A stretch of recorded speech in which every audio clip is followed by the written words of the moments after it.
about it, we did found this program in Atlanta in 2006. So we're going on, or I guess it was 2005, so 6 years ago. We have had 80 programs around the country. We're in 12 markets. We've got a little map here of everywhere we are, and the program continues to grow. So we knew it was important to be in this region of the country, and we look forward to growing it. We've had numerous programs just in the last 60 days, the last 10 weeks. These are a little bit of a sense of the programs. We have several white papers on the jump drive that we gave you from some of these programs. So you can get a sense of the knowledge sharing that's going around the country with these CFO groups. We have our next program in Atlanta, and a lot of these CFOs that have operations around the country are attending programs around the country. So you're more than welcome next month, June 23rd, we have a program in Atlanta at Home Depot's headquarters. And again, the mission of the program is to share best practices to create a knowledge-based platform for CFOs to exchange these best practices. The best way to do that is through a website that was created about a year or so ago, and this is growing. This is a place where it's a repository for this knowledge sharing, and there's information in your packet. If you like, it is a login type thing, so if you'd like to get part of this website and get access to the white papers, there's a form in your booklets in front of you. But without further ado, I wanted to introduce Bob and Norm.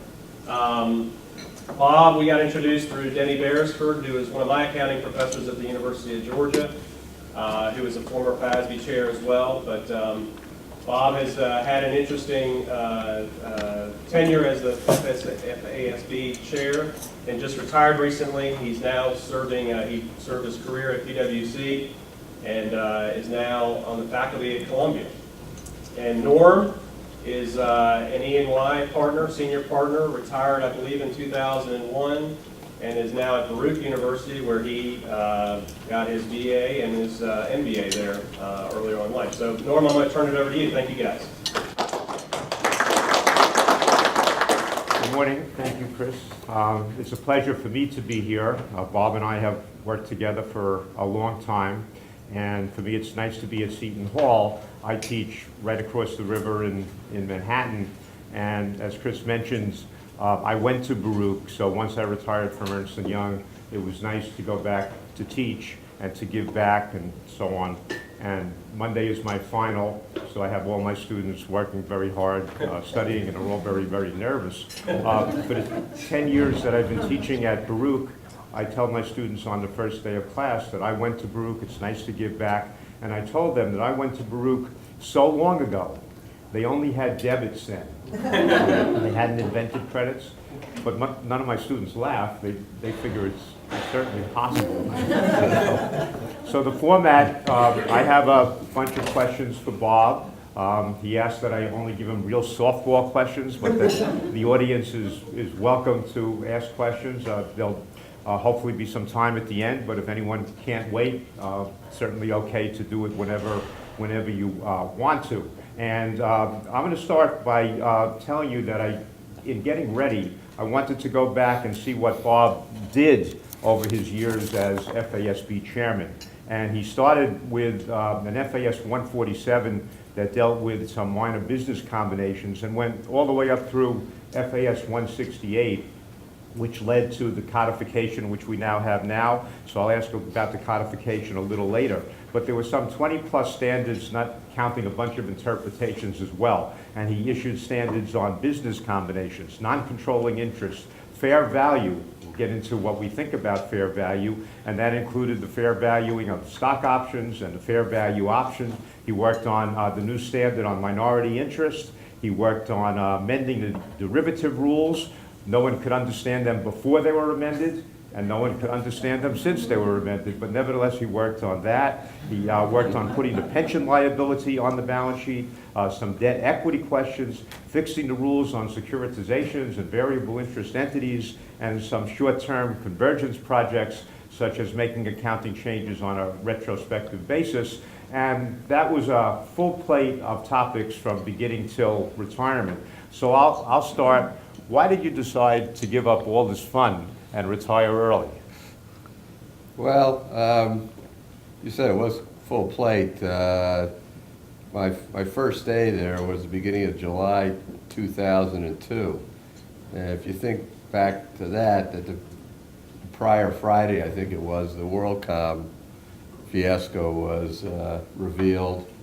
And so I kind of walked into the job where there'd already been a spotlight on financial reporting because of Enron and some of the other problems, but it really then exploded when the WorldCom problem was revealed. And it was really a full plate because there was a real spotlight on financial reporting and certainly a perceived need, not just by the FASB in terms of the standards, but by all parties in the financial reporting system to kind of pull our bootstraps up and restore some confidence in the financial reports of U.S. companies.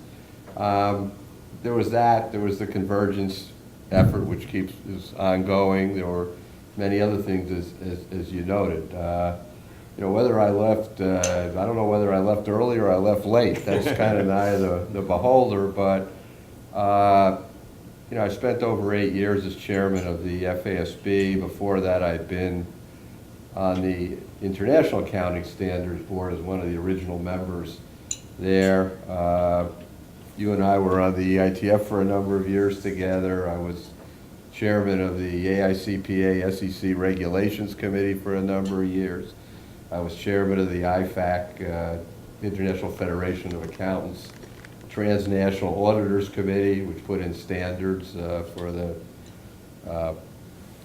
global networks of firms. So after about, there were other things. So kind of 20 years in accounting, auditing, standard setting, other things doing with financial reporting. I don't know, I just thought there was more to life. So what are you doing now?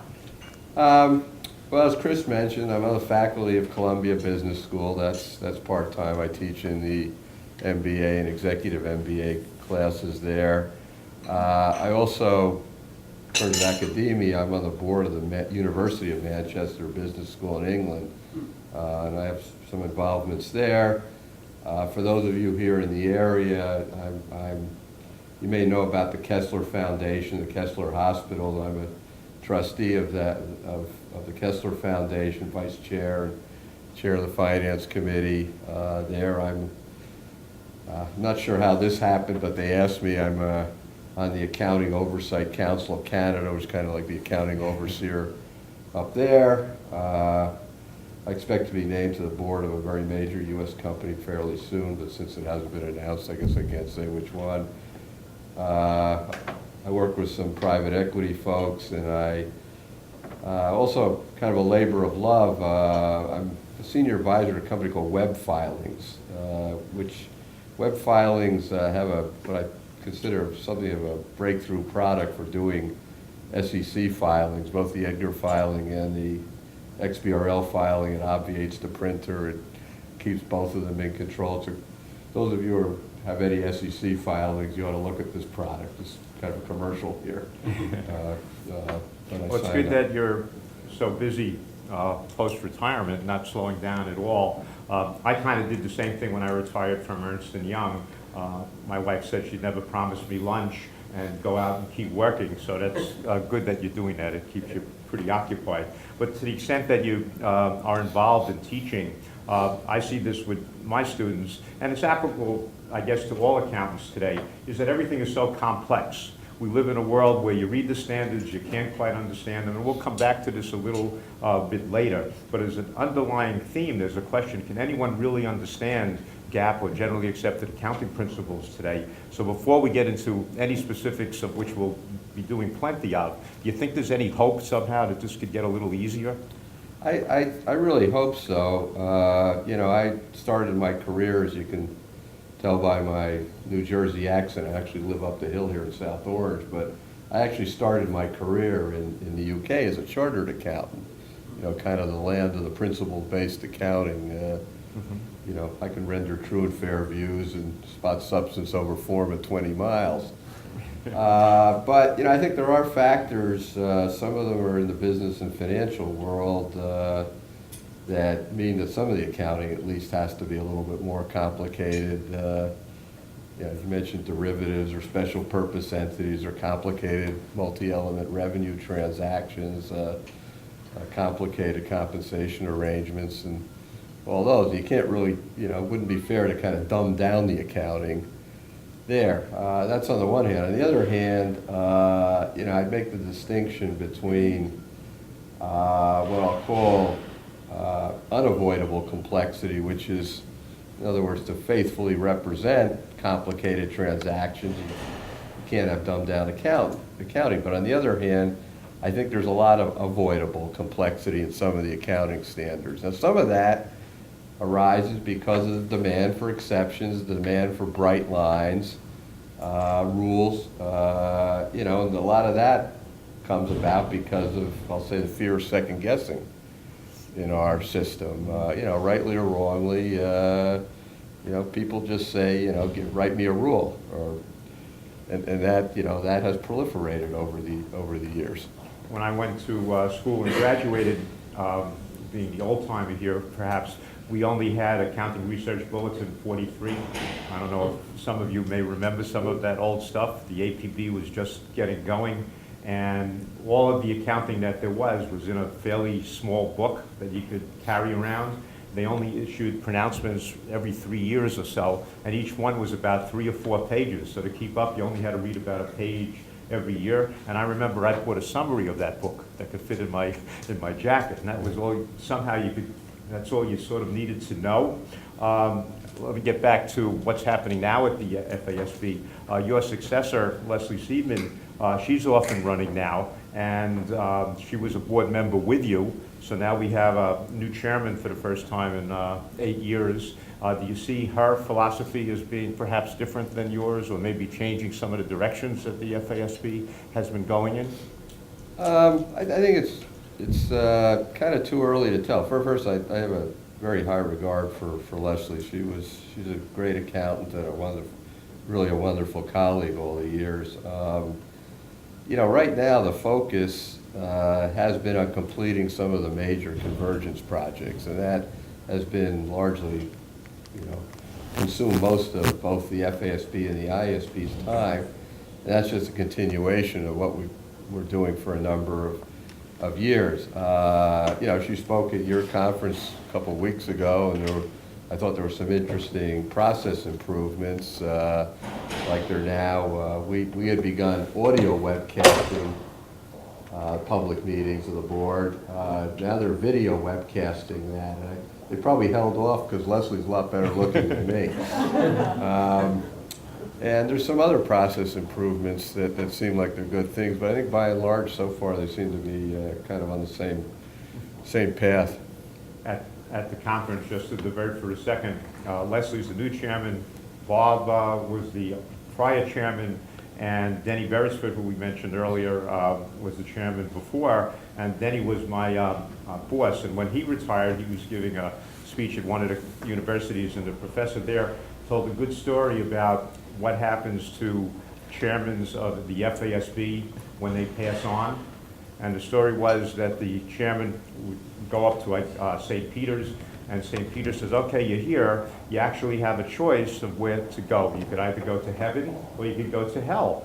And the chairman would say, well, that's kind of an odd choice. I never thought there'd be such a choice. And they said, well, you could take a look and see what it looks like before making the decision.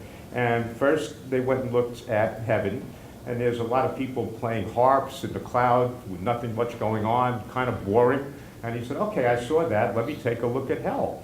And they go down, and there's a bunch of people by a swimming pool. Everybody's having drinks, they're dancing, they're laughing, they're having so much fun. He said, I never thought that I would ever be willing to say that I would take hell instead of heaven. And he said, okay, and he goes down to hell, and there's fire, and there's people shoveling coal into the furnace, and it's horrible. And he says to St. Peter, what happened to what I saw? And St. Peter said, that was just an exposure drift.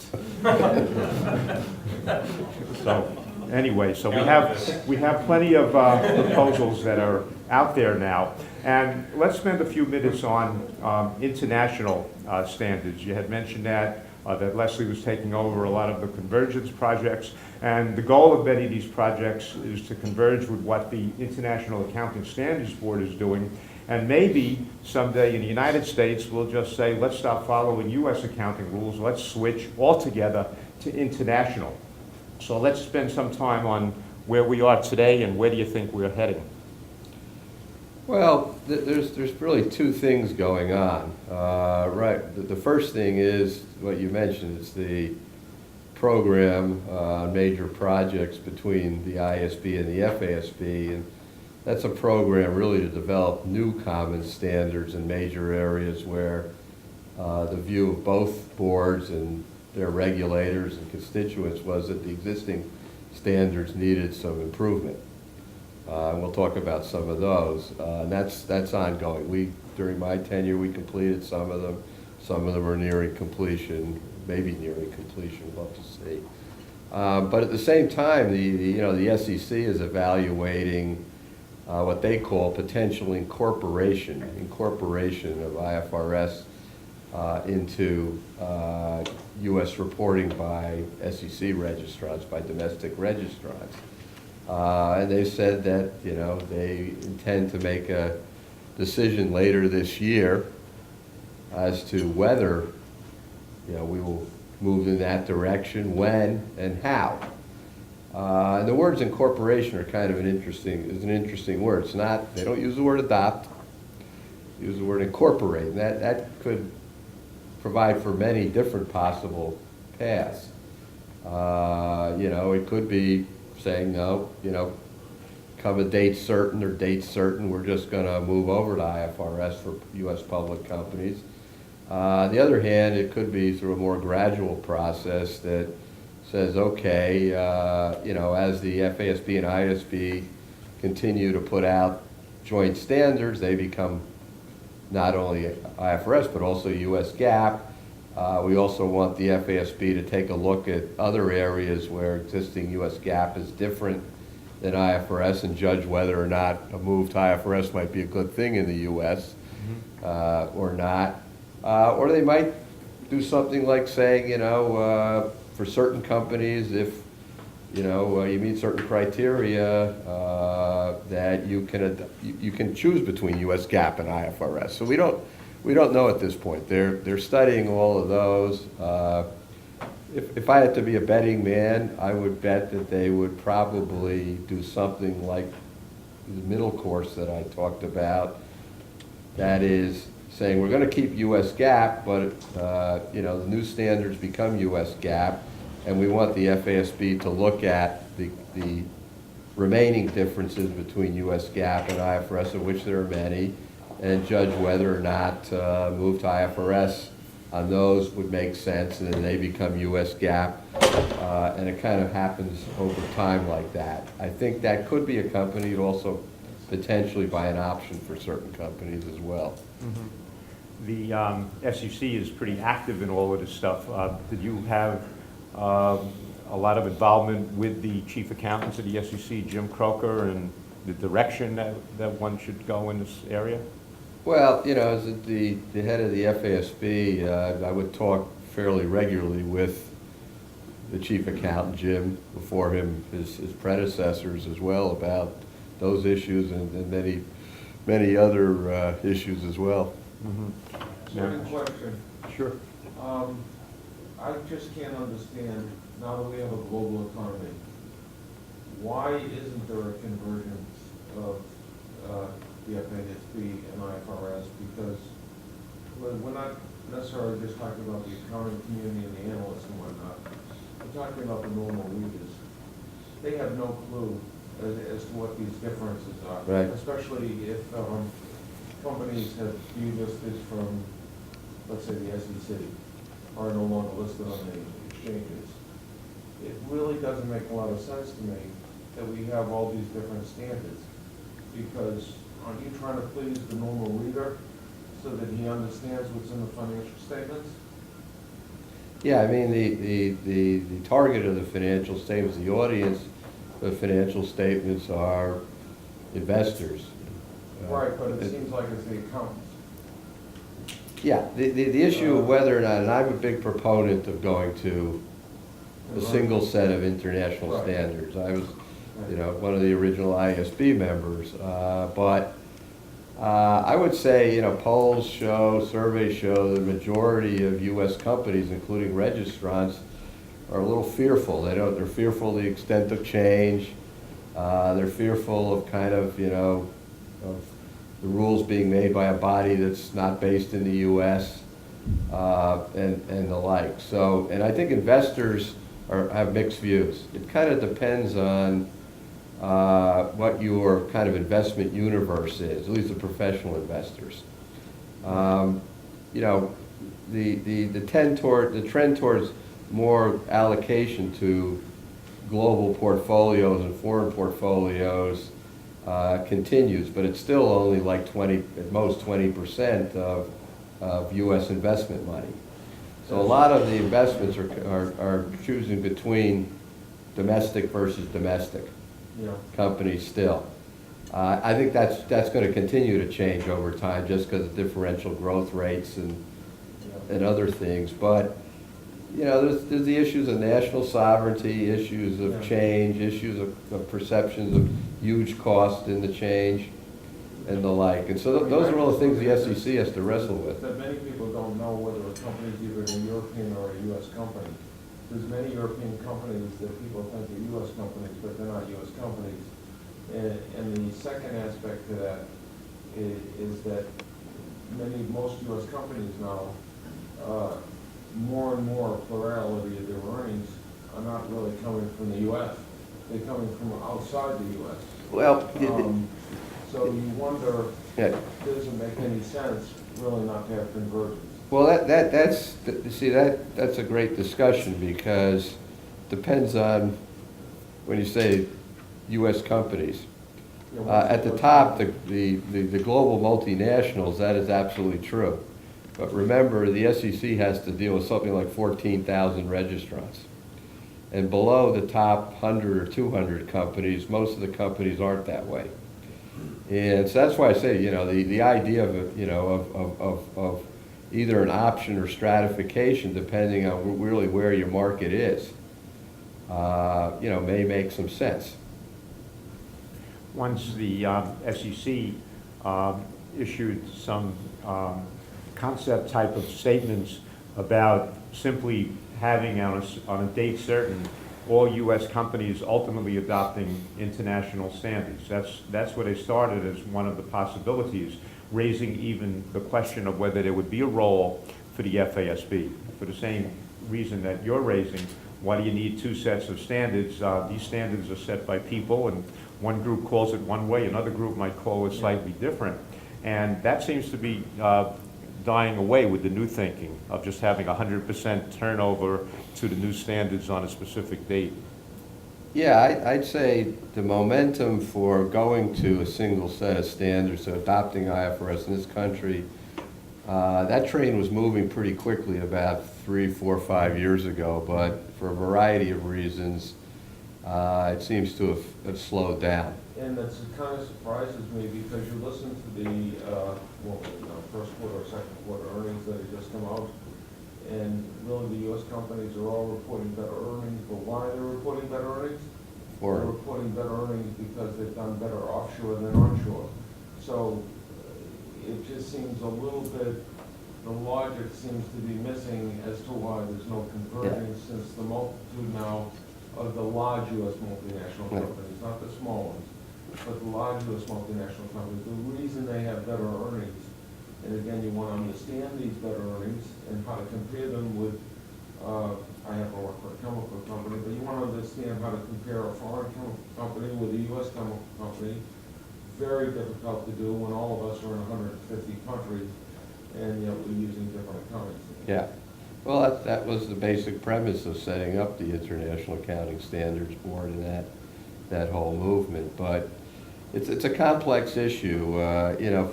For example, in China China wrote its own set of standards. They would assert that they yield very similar results to IFRS, but they have said they will not go to IFRS.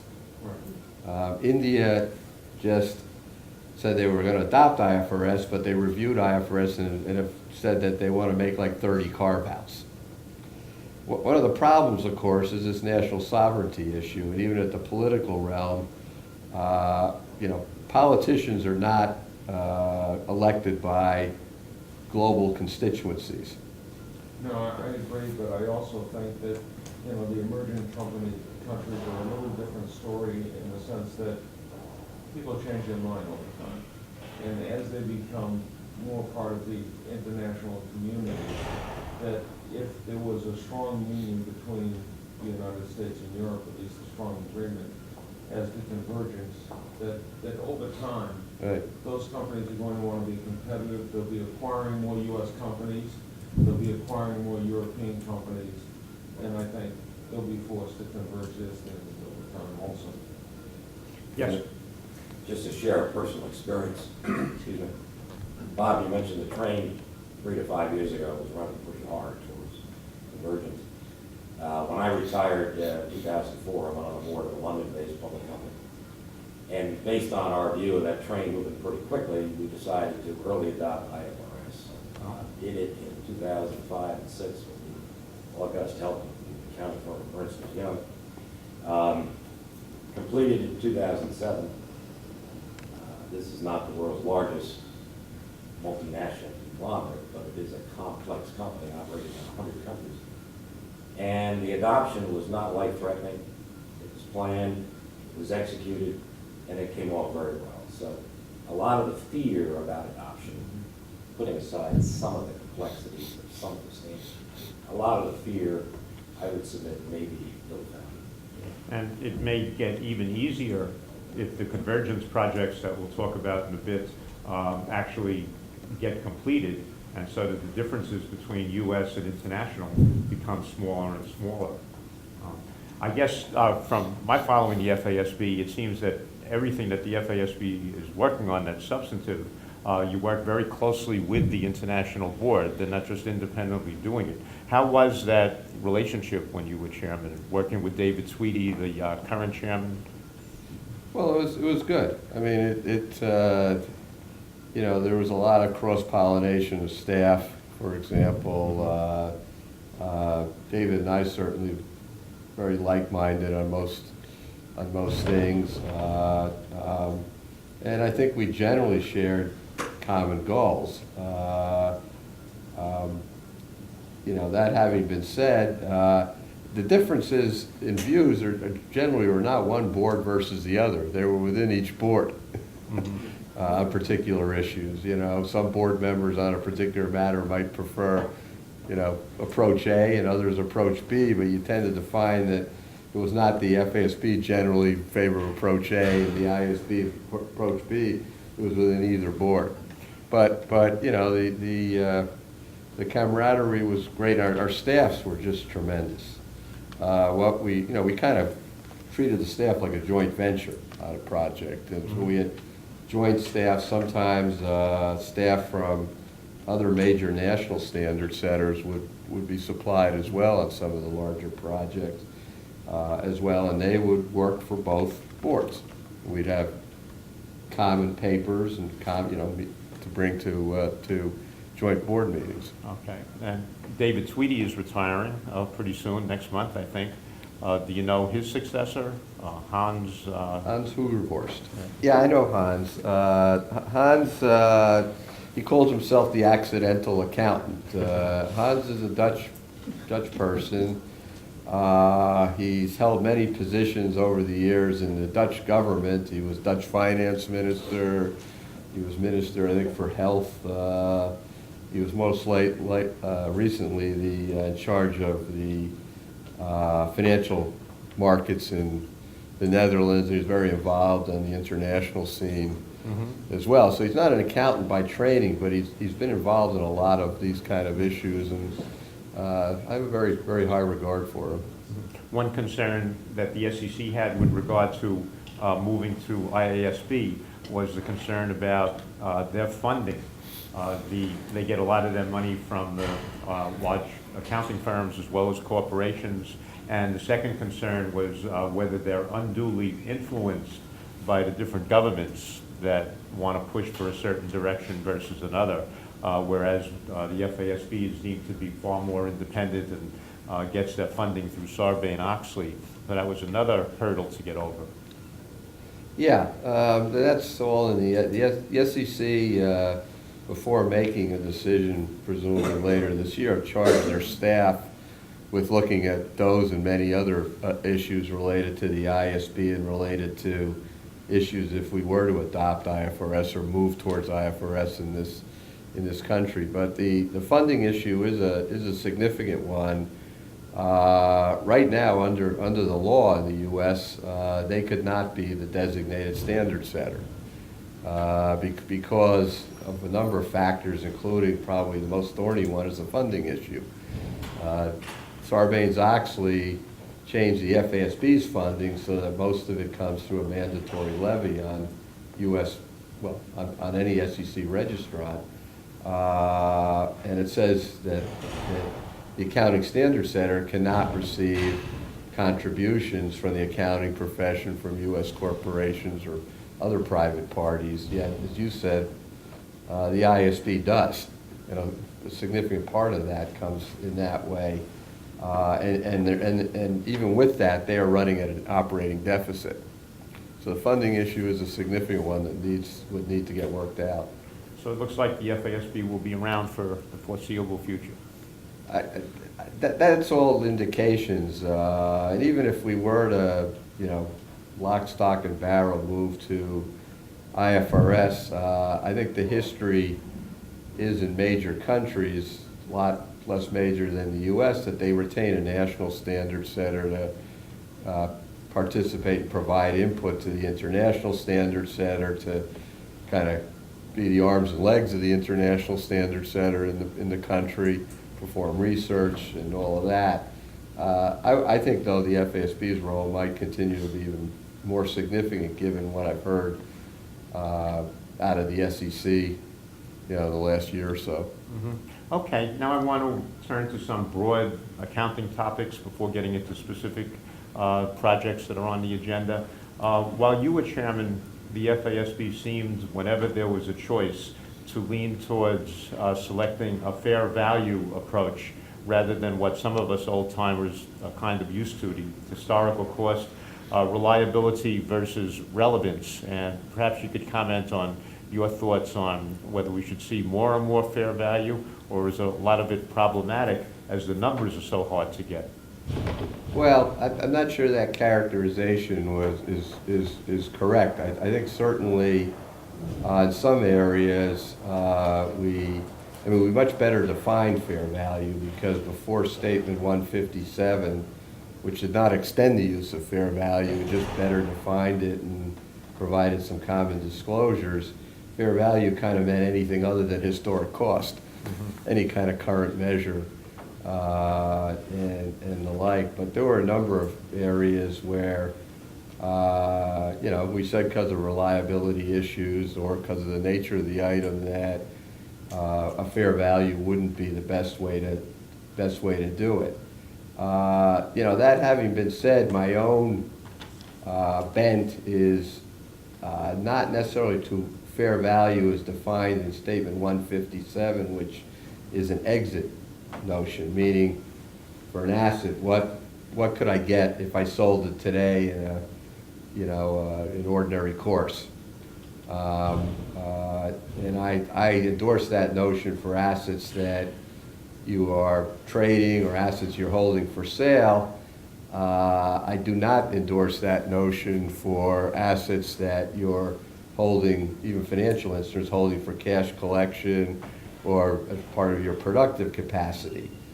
I'm actually much more of a favor of discounted cash flows. I'm not a big fan of historic cost either, quite honestly, but I kind of like discounted cash flows, at least from a balance sheet perspective. You know, what I'll call a current value versus either an exit price notion of fair value or a historic cost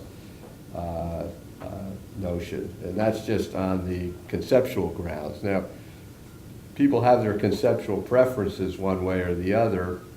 If I had some do-overs from my years there, I would have tried to move the conceptual framework project, particularly the part of it relating to measurement, along a little bit more quickly, because these are the issues that keep on coming up. Generation to generation of accounting standards that are debate, between users and companies and auditors and all of that. And I think developing a clearer framework for the measurement issues, why and when do you use particular measures versus others would really help. Unfortunately, things like convergence and financial crises came along. But if that were my, words of advice, where it would be, finish up the convergence projects, but then really try to wrestle that issue to ground a little bit better. Speaking of the financial crisis, at that time frame a couple of years ago, a lot of the financial institutions argued that the increased use of fair value for their debt portfolio was pushing them into recording high losses that they didn't think would ever actually be the losses, and that further created this downhill spiral. Right. That fair value had an influence on the crisis. Comment on that. Well, it's certainly, very plausible, but one of the things standard said, you try to look to evidence.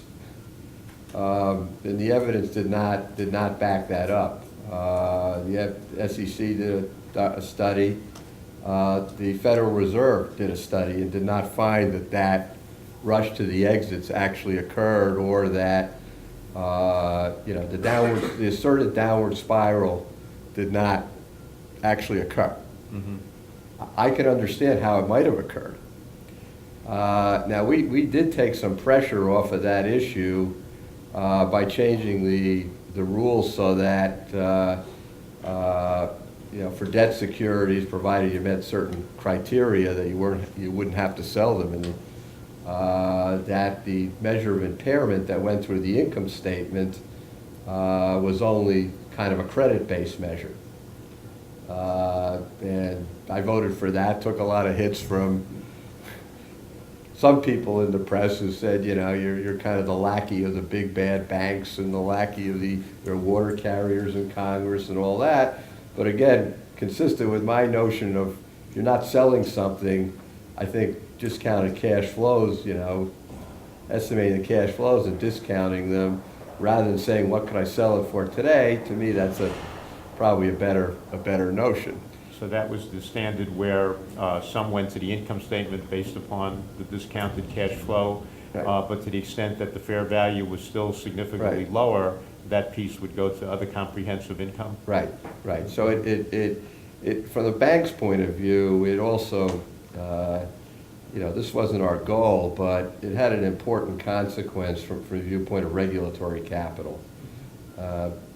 FASB does not determine regulatory capital for the banks. The bank regulators do. Mm-hmm. But under the regulations that exist, only losses that are charged to the income statement, unrealized losses that are charged to the income statement, affect regulatory capital. So that took some pressure off of the regulatory capital at that point, for good or for bad. Now, you will get a lot of war stories either way. There are debt securities, when all the spreads blew out in the fall of 2008, higher grade ones, that the spreads then narrowed quickly in 2009, and the extent of the fair value losses, were not predictive of the actual losses. On the other hand, there are a lot of the securitized assets where the fair value prediction turned out to be kind of true, and the losses have been even worse. Now, when you worked on that interpretation, if I'm recalling correctly, you got called before Congress to talk about it, and I remember reading in the paper that Congress said to you, you have 30 days to get this done. So how is life in accounting standards setting when Congress gets involved? Well, I testified before Congress maybe 15 or so times over the 8 years, and some of those were just kind of normal reports on what we were doing. But,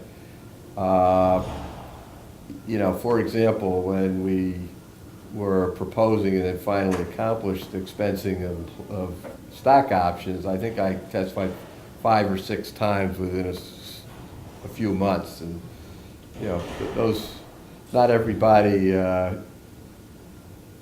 on the committees were, you know, purported to be my friends.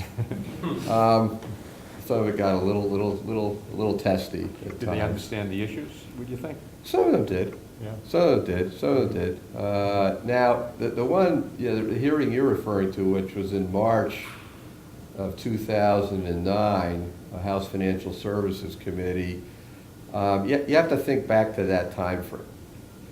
Okay, I think I testified on March,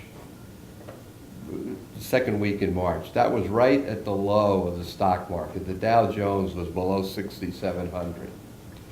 The economy was still in free fall. I walked into that room and there was a sense of, I don't know if panic is the right word, but, and they had called other people out, it's kind of, you know, we need to do something. And they didn't basically, the word was, and I told them we are doing something, and we're going to get out an exposure draft in early April so it can be effective for the second quarter, which, as you know, for accounting standard setting, that's kind of light speed. Right. And they said, no, it's got to be effective for the first quarter. So made a decision that we could probably do it because we were already into it. Mm-hmm. And exposed it, and it was controversial. We had 5 board members at the time. It was a 3-2 vote. But it seemed to do the trick. Mm-hmm. Okay. You know, and My last question on fair value is... the gentleman there has a Oh. question. Yeah, I have a question on the value side, on the liability side, not so much on the asset Yeah. side. If we look at pension accounting, I think the accounting rules have done a great job of killing the defined benefit plans.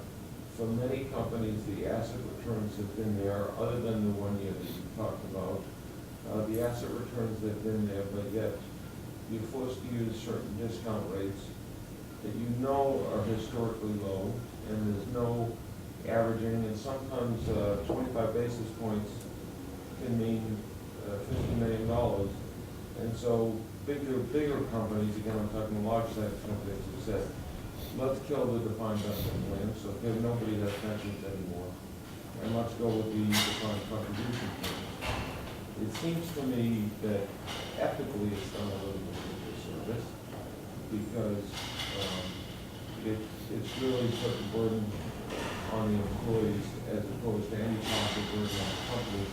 Even though the companies do have the assets to fund this in what I would say a normal interest rate environment, and even the IRS uses a more normal rate, interest rate environment, but the accounting rules force you to use what I think is somewhat of an abnormal interest rate environment that forces you to value those liabilities so high that you really can't afford to have a defined benefit plan. Just wondering what your view is on that. I don't agree. No? I think that first of all, I think defined benefit plans have collapsed of their own weight for lots of reasons other than the accounting. They're just kind of an anachronism that, you know, mobile workforce today, it just isn't kind of what it was. I think promises were made with trading future dollars for current pay. People, it's come home to roost, not only in companies, but in state and local environments and in our social liabilities of the whole U.S. government. You know, I think people want to kind of stick their head in the sand.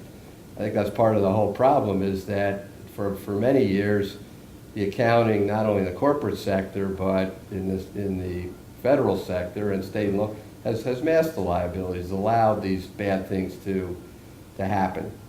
As to, you know, the accounting, you know, I believe that, you know, companies should grow up and say, well, gee, okay, we understand, okay, so it's valued now today at current interest rates at a AA bond rate, which is a longer rate. Interest rates are low, and you're right, when interest rates are lower, the liability, the discounting of the liability goes up. I don't think you can forecast future interest rates. I think the notion in all accounting, when you discount, is to use yield curves.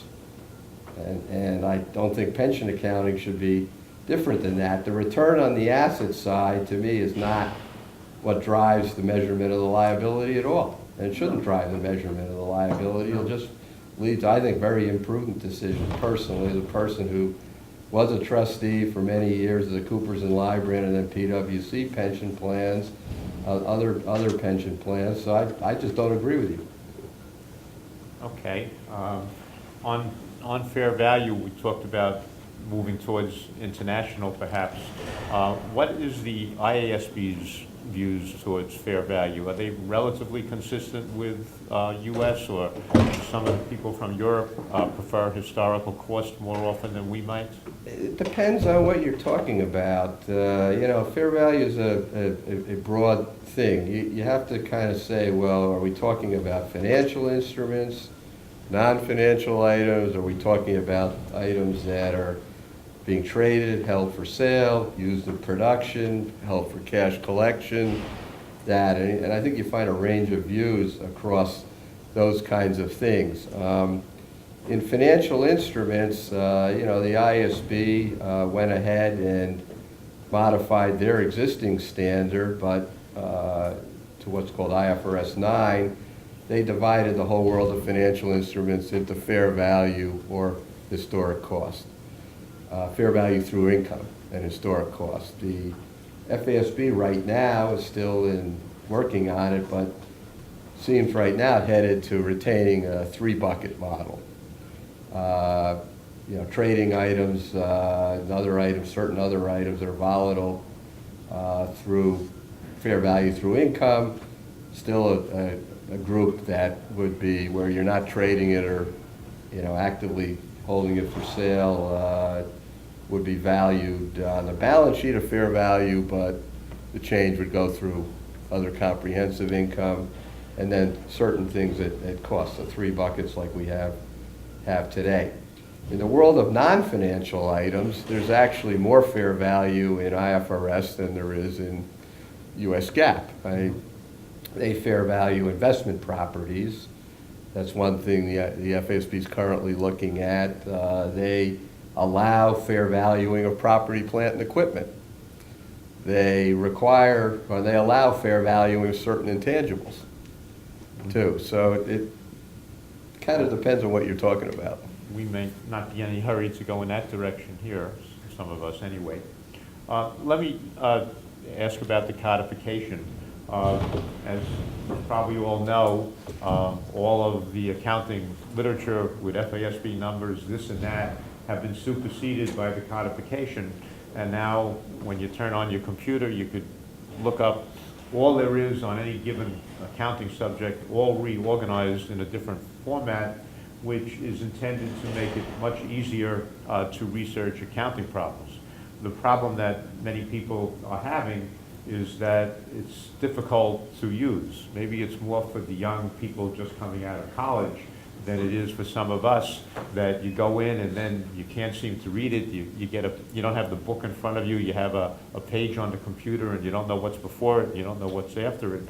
So that was all done during your term, and maybe you could give a little background on it and how do you think it's working out? Yeah, I mean, the basic premise was that, you know, US GAAP was over 2,000 loosely connected pronouncements that have been issued by many different groups over the years. And had some redundancies, some conflicts.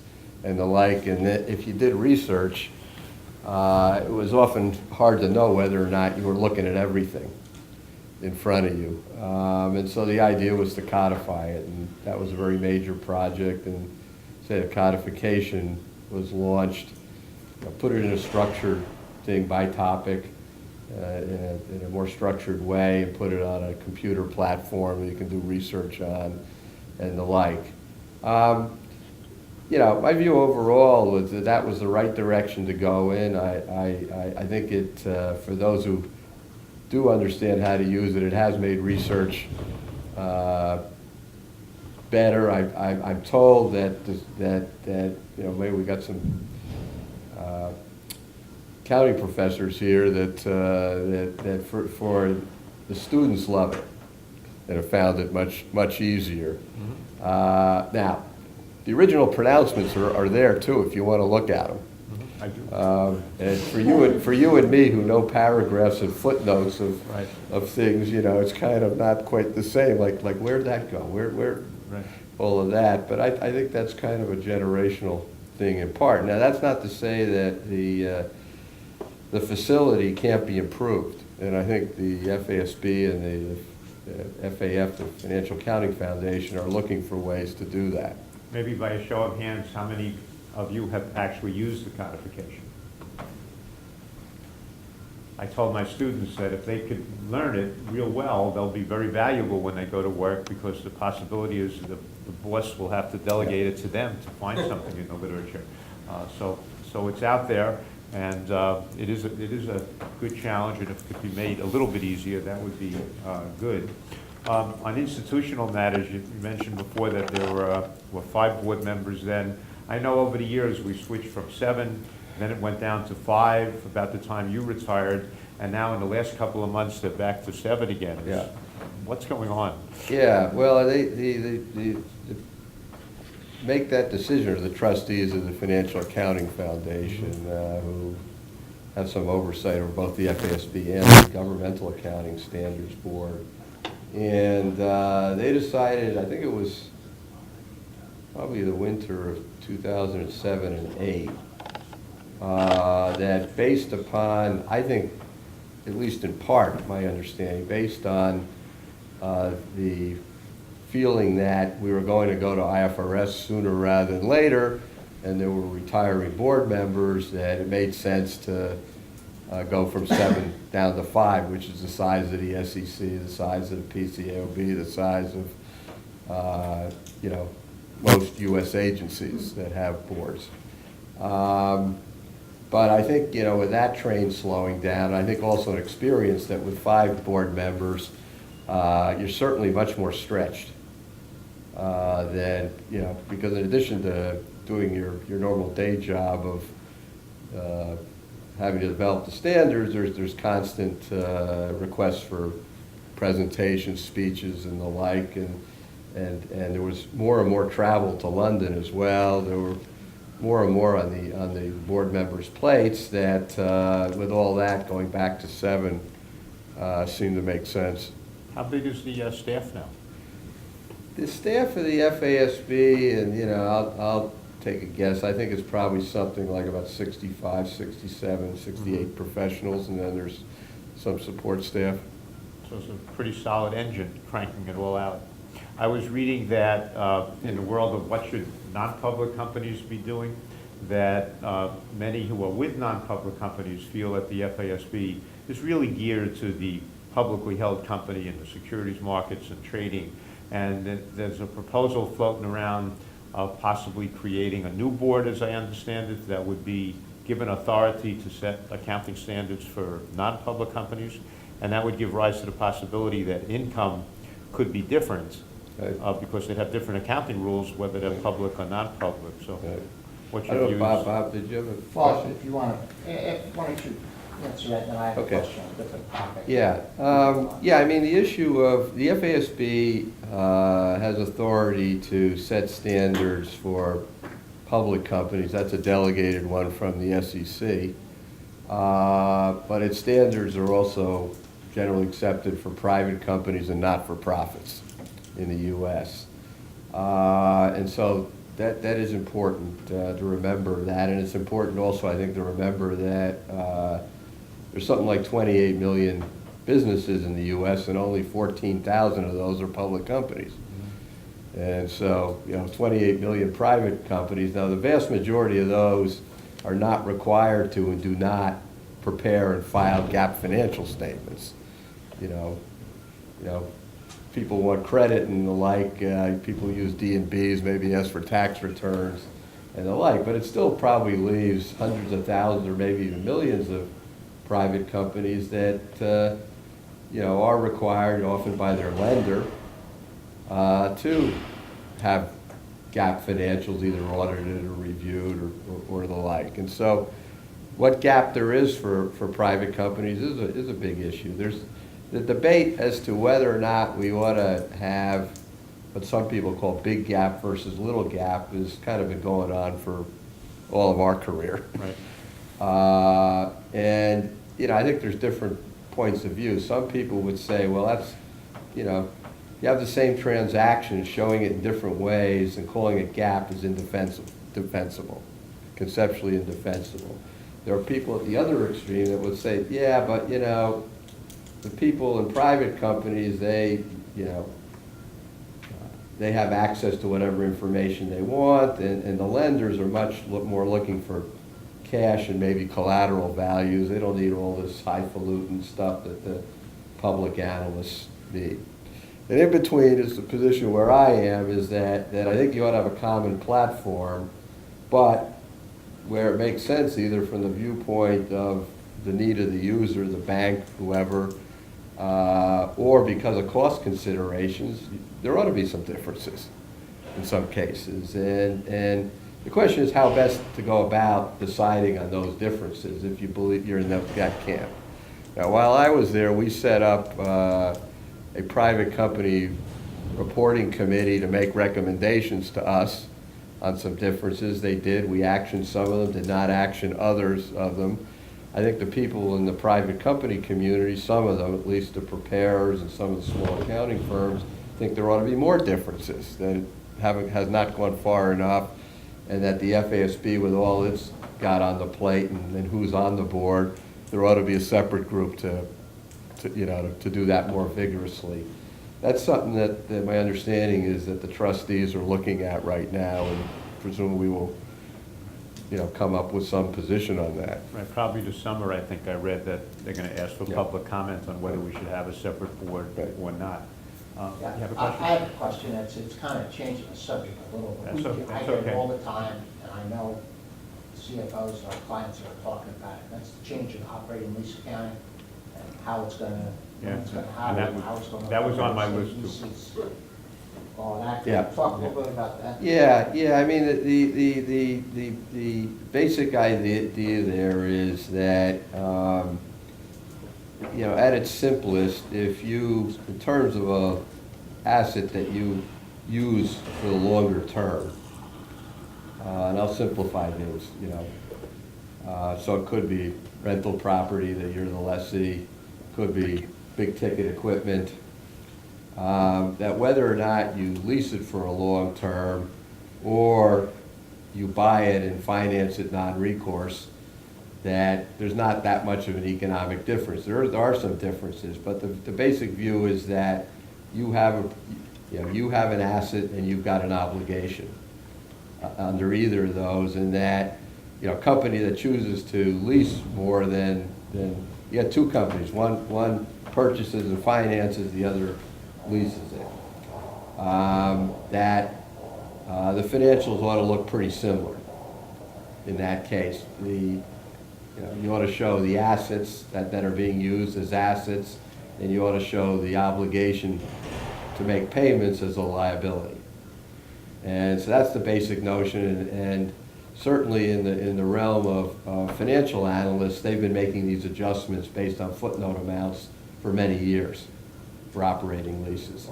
Well, I know we have to do the test sometime, but when you say a longer term, what is? Well, 5 that's in years? the eye of the beholder. I mean, the FASB's now made a cut. The FASB and ISB have tentatively made a cut of more than 1 year. That may be too short, I don't know, but that's the basic notion, that if you had any lease as a lessee that extends beyond a year, including option periods, renewal periods, then it would be subject to this capitalization accounting, to capital lease, essentially capital That lease means all accounting. cars get capitalized. Huh? All That means all automobiles, leased automobiles get capitalized. Yeah, if you have a 3-year lease, 3 year, yeah. yeah. how about existing real estate leases, companies that have 2,000 leases, they're gonna have to change? Yeah. their Yeah. plan? Yeah, they would, the proposal is that they'd have to do probably a one-time catch-up and put it on their balance sheet.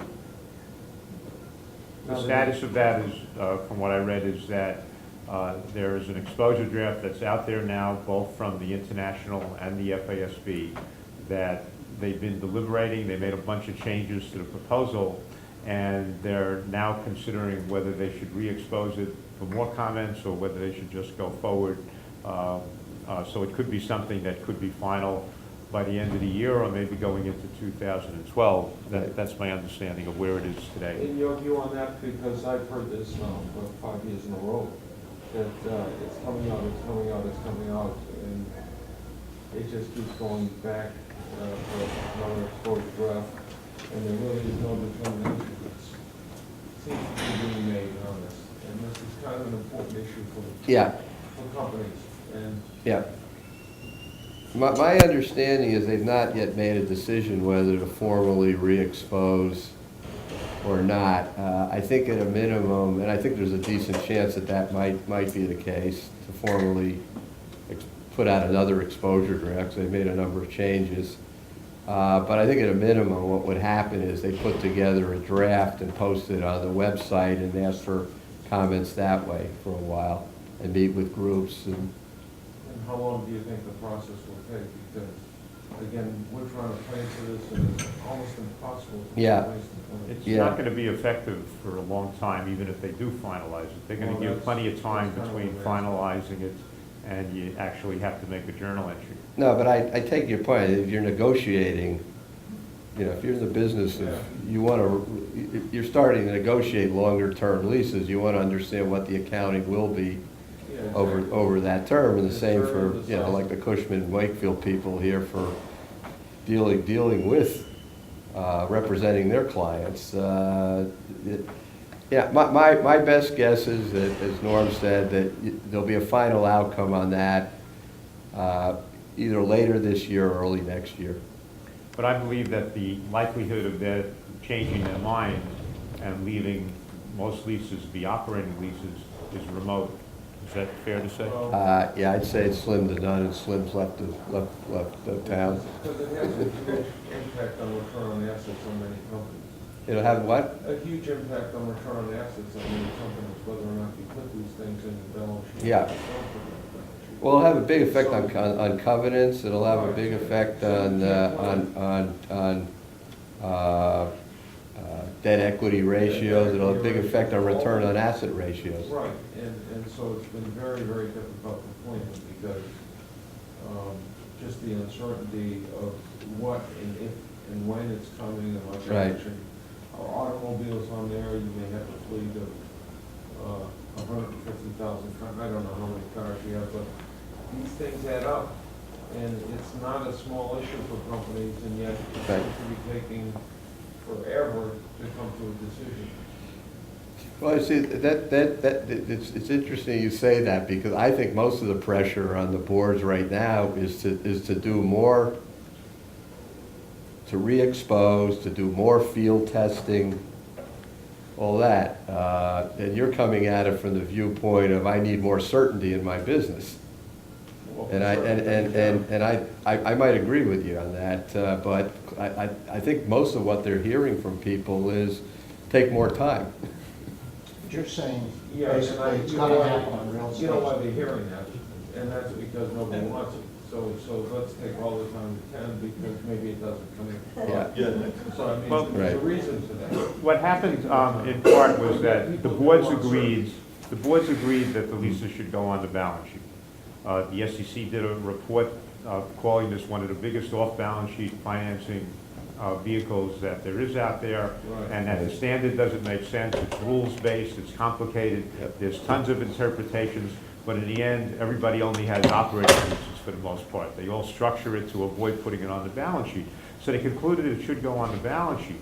But then a whole bunch of implementation questions came up in the detail. Like, for example, what do you do about renewals? If all leases should go on the balance sheet and you have a 5-year lease and a 5-year renewal, should you put 10 years on the balance sheet or should you just put 5 years? So that delayed things a while, and they changed their mind a couple of times. So it's in the implementation issues that's preventing them from just finalizing it as they work these through. Yeah. Just curious, was there any consideration of bringing in the lenders to see what the impact of this would be on? Because obviously, you know, if you're in the middle of a long-term debt, you can have a big impact here. I happen to be negotiating something when it came out, so I got it out of it, but. Yeah, we talked with a lot of the lenders, and most of the lenders say we're not going to change kind of how we view things. Now, my experience has been they often say that, but then if they want to get out of a relationship with somebody, then they use that opportunity. But if the lenders say that, then what is the incentive to really change the rule? Well, one of the reasons is that well, first of all, I think you ought to have the right accounting. So you shouldn't have to leave it to people to make all sorts of adjustments to get to what you think the right position is. So if you think it's better accounting, that's what ought to prevail. The second is that the professional analyst said, well, we use the numbers in the footnotes, but we know we're making mistakes because it's not, you know, we don't know everything. It would be better if you make the companies do it in a much more standardized way, you know, across all the companies, and yeah, you know, that'll help us a lot too. Since we switched to current topics, I might as well stick with that for a couple of minutes. In addition to leases, another big topic that the two boards are working on is revenue recognition. Now in the U.S. we have about 180 standards on revenue recognition, and there's a proposal that's in about the same state of production as leasing is, to issue one standard and supersede all of the revenue recognition rules that are out there. So maybe you could talk about that and what led to that decision, and will it trigger drastic change? Yeah, well, I think there were a couple of things that drove it. One was that if you believe that there ought to be common financial reporting around the world, or at least around the major, you know, by the major companies around the world, then it's hard to do that if the top line is done in different ways. Revenue represents different things. So there was a convergence aspect to that, but there was also an improvement aspect on both sides. One, as you mentioned, Norm, you know, the U.S., we have addressed revenue recognition, you know, by industry, by different transactions, and that's been done over like a 40, 50-year period. And it has been very rules-based. And, you know, as transaction types and business arrangements change, you know, the guidance is not always kept up as industries converge, depending on which industry you categorize yourself in. The same transaction could get different accounting treatment. There's also been loads and loads of restatements over the years on revenues because somebody didn't realize that something that Norm and I did, you know, with the ITF applied to them. They changed their business arrangement and said, oh, well, now you're in the ITF issue 96 something or another, issue 16 of that. Didn't you realize that you should have changed your accounting? So that's not a good state of affairs. Now, on the other hand, in the international literature, their basic revenue recognition standard basically says, you know, do what you think's right. And it led to lots of inconsistencies or people just saying, gee, let me find what they do under U.S. GAAP. The new model, as I understand it, is referred to as a performance model, that you have an obligation to perform, and that would be a liability. And the old notion of deferred revenue because the earnings process isn't complete, or to properly match costs and revenues is more being replaced, that if you don't recognize the revenue, it's because you have a liability still to perform, and that's a liability, it's not a deferral. Right. And then the key is to know what are the performance obligations, and once you set it up as a liability, when does it become part of the income stream? Yeah, and I think the language is a little different than the existing language, but the notions are not that dissimilar, really. And I think from the U.S. point of view, for most industries, not all of them, but for most industries, this is not going to end up being that big a change, particularly since over the years, whether it's the board or the ITF, has dealt with a number of the more recent issues dealing with multiple element contracts and the like. I mean, there are some industries where it could mean some changes, particularly people that do longer term service-based things. It could change some of the construction accounting. That remains to be seen, but by and large, although the language has changed, I'm not sure it's going to be that different for most folks. But it's getting the same comments you mentioned with leasing.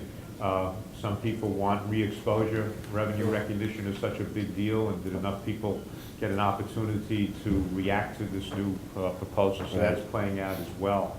Another topic that's a big deal and very controversial, which I find interesting, is how to determine bad debts for a financial institution. A lot of people contended that as a consequence of the crisis, the allowance for bad debts for the banks and other financial institutions was too little and got on the books too late. So maybe you could discuss for a couple of minutes what's going on that'll affect the world's financial community. Yeah, the crux of the fair value issue is not really fair value. It was how, when, and how much to impair particularly financial instruments during the crisis. And certainly there was a perception that loan portfolios, that the extent of reserving against those loan loss allowances kind of lagged reality in the downturn. And part of that was blamed on, some people blamed, so well, the existing accounting rules say you can't provide for a loss on a loan until it's probable that you won't collect amounts. So pretty well down the line. And I think there's some truth to that, and the SEC over the years had enforced that fairly rigorously at some times. So the boards have been deliberating this for about 1.5 years now. We had all sorts of experts in and the like. The FASB, when I was there, we exposed kind of what we thought was a simple fix to say, okay, you don't have to wait till it's probable. Make your best forecast of the cash flows. You're feeling worse? Provide more. The ISB, and I think to a certain extent some of the regulators around the rest of the world were saying, no, what you ought to do is figure out what you think your effective yield is going to be on a loan or portfolios of loans. So that, for example, if you think on credit cards that you charge 18%, but really in the end, after all bad debts, you're only going to collect 13%, then you ought to only be accruing interest income at 13%, and you ought to kind of level it out over that period of time. Both approaches make some sense. A lot of people said what we really need is to make sure that the major financial institutions, we've got the same approach around the world. So the boards got together, and in the spirit of compromise, they came up with an approach that combined the two. It basically said that you should, for what they called a good portfolio, where things, you haven't identified specific problem loans in it, but for, you should only show interest income to the extent of your expected ultimate yield. But if you think your losses are gonna be, in the foreseeable future, are more than you've therefore reserved by not accruing the full amount you're receiving, then provide an additional amount for that. But once a loan, or groups of loans start to go bad, then do the whole forward look.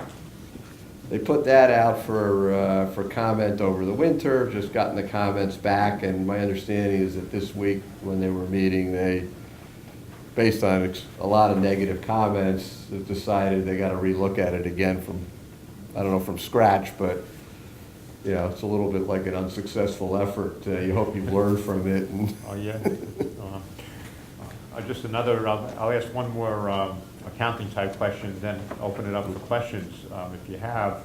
Another controversial proposal when you were on the board was more disclosures about contingent losses.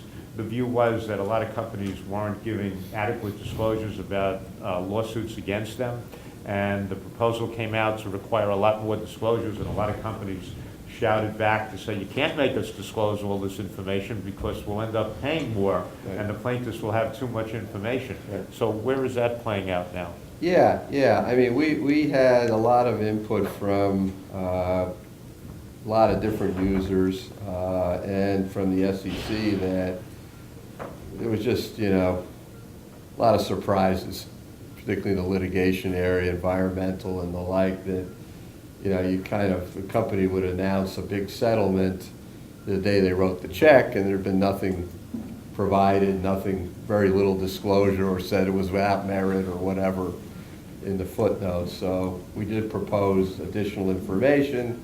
I think appropriately, the companies and the trial bar came back and said, you know, not the trial bar, the defense counsels, said, don't you understand our system in the U.S., our litigation system, and how it works on an adversarial basis, and how, you know, privilege and discovery work and all of that. So we then put out an amended proposal that would have just been more factual information about the case, not kind of where you thought it was going to end up. It was just based on the current facts and the like. There was some pushback on parts of that, although we had agreed with the ABA on that proposal.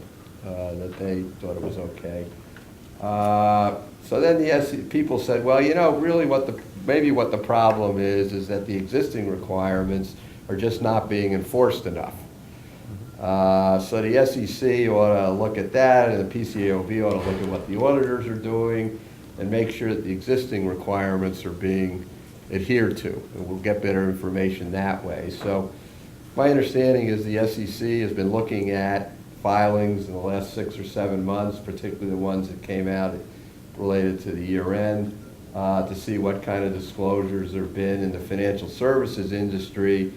They have targeted a little bit, it was an early target even last fall for better disclosures and the like, and I think the FASB is kind of sitting back to see whether or not the analysis of that and more enforcement actually does get the information out, or is there still need for some kind of more, you know, more explicit requirements. Okay, I just had one more, but I'll open it up if anyone had any specific questions that you'd like to ask Bob. Yeah, I'm just going to, a couple. One would be, where do we stand on the conversions as far as LIFO is concerned? Which is a huge issue for some companies. Yeah. Gentleman's referring to the fact that under IFRS, the LIFO method of inventory accounting is not allowed. And of course, under U.S. tax rules, in order to use LIFO for tax purposes, you've got to use it for your accounting purposes as well. What's called a conformity requirement. So, you know, going to IFRS for certain companies, if this isn't solved, could present a real problem. We met a number of times with the IRS on this, and they were very aware of that, and actually many other tax issues that would arise if we went to IFRS as well. And I don't know exactly where that stands, but I know that I read a little while ago that some people have proposed eliminating LIFO anyway, for Right. tax purposes in the US. So I don't know, whether that will play out or not. My own view is, because if you studied not only different accounting systems, but different tax systems, there are other ways for the tax authorities. Either they can get rid of the LIFO conformity rule, or do other ways to deal with inventory profits. And, to get some credit for that in different kinds of ways. So I don't think that's going to be an insurmountable issue, and this is only my guess.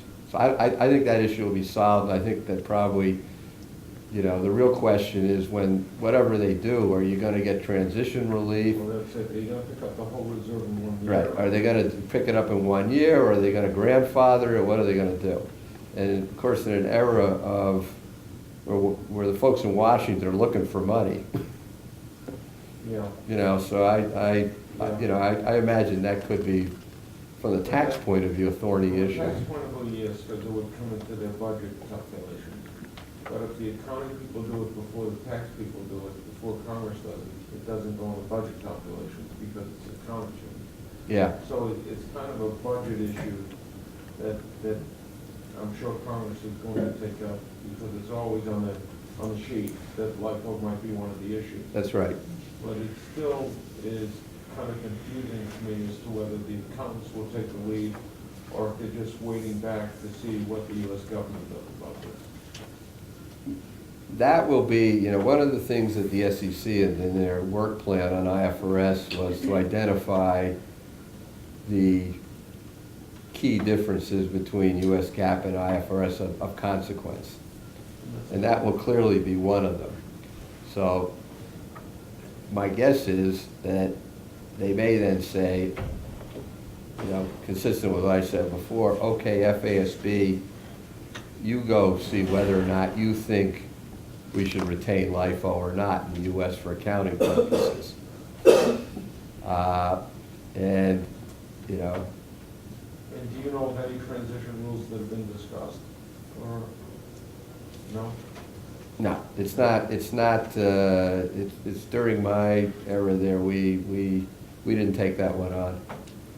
Any other questions?